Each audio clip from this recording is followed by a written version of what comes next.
With that, I want to welcome you again, Senator Udall. Senator Tom Udall has been a strong, stalwart supporter in trying to help solve this problem and move this legislation forward from the outset, and a great advocate. I appreciate your partnership on this legislation, Senator Udall, and would turn the floor to you now for your statement.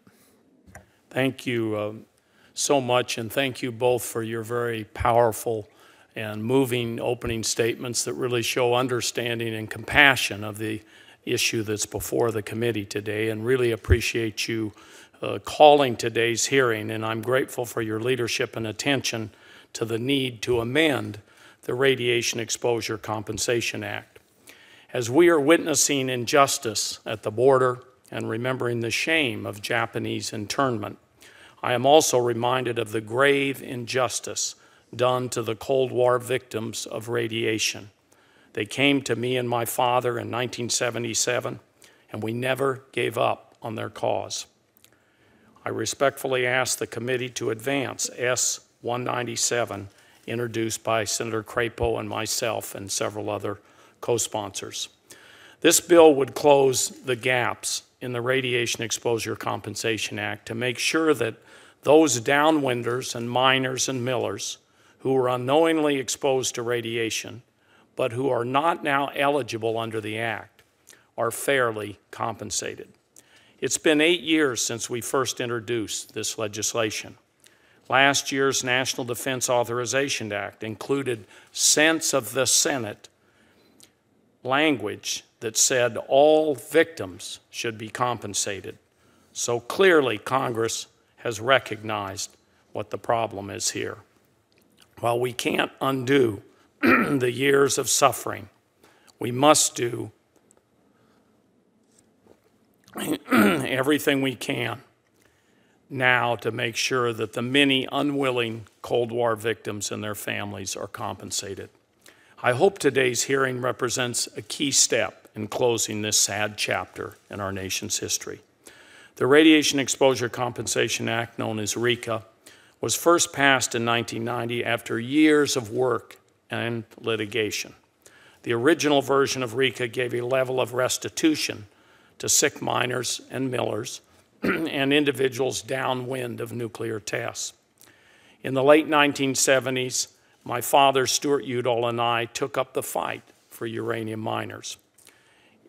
In 1979, he filed a number of claims in the Department of Energy on behalf of the widows of deceased Navajo uranium miners. He also filed a lawsuit for the downwinders. This litigation marked a turning point in the fight for compensation for uranium workers and downwinders. My father lost those cases because the judges found that despite a huge injustice, the federal government had immunity. The court called for this injustice to be remedied by the Congress.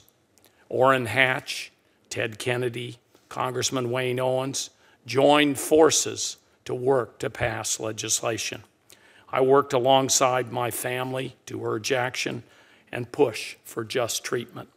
It was a family effort and continues as a Udall family priority today. In 2000, Congress amended and improved RECA. Unfortunately, however, the original act and amendments still left out many victims, including the Tularosa downwinders, the Pacific Island downwinders, the Idaho downwinders, the post-1971 miners, like the Multicultural Alliance for a Safe Environment, who are all represented here today and are sitting in the audience behind me. Throughout my tenure in Congress, I have introduced legislation to include these folks. Senator Crapo has been a great partner in this effort. S-197 honors those who unknowingly sacrificed their health and even their lives to national efforts to develop uranium and a Cold War nuclear arsenal during the mid-20th century. Much of the United States uranium development and weapons testing occurred in New Mexico and the West. During this time, uranium workers and much of the country were unaware of the dangers of radiation exposure. But as our national understanding of the dangers of radiation exposure developed, the federal government failed to make sure that uranium workers and downwinders and their families were safe from the hazards of exposure to radioactive materials. As a result, many terrible illnesses and cancers began to emerge in the people who worked in the uranium mining industry and who lived in the downwind of the weapons testing sites. In New Mexico, the Pueblo of Laguna was home to the nation's largest open-pit uranium mine.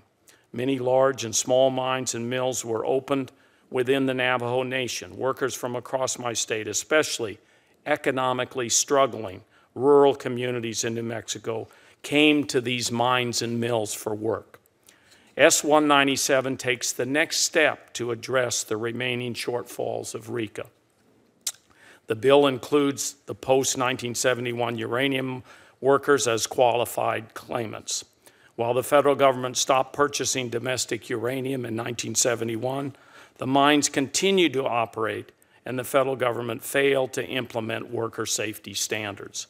As a result, thousands of miners and millers who were never made aware of the dangers of yellowcake they handled on a regular basis.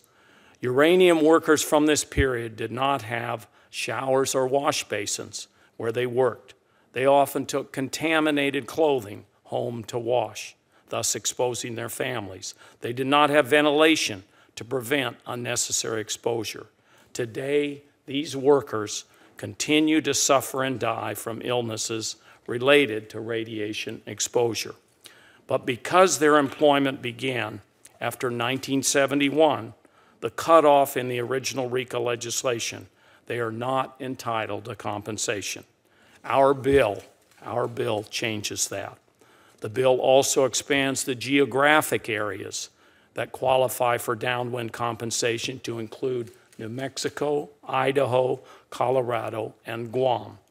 And for the first time, the bill recognizes downwind exposure from the original atomic weapons test site, the Trinity site in New Mexico. I'm grateful the committee honored my request to have Tina Cordova from Tularosa, New Mexico, downwind of the Trinity site, testify today to tell the story of the first victims of the nuclear era. And I'm pleased that Vice President Jonathan Nez of the Navajo Nation is here to talk about the impacts on Navajo miners. We are also joined by Amber Crotty, a council delegate from the Navajo Nation. RECA should include all who are justified in receiving radiation exposure compensation, and I urge this committee to advance S-197. It is time. Thank you again. I ask the committee to allow me to submit written testimony from the many folks who were not able to directly participate today. And thank you, Mr. Chairman, for allowing me to join you on the dais to hear the witnesses. Thank you. And without objection, those submissions will be made a part of the record.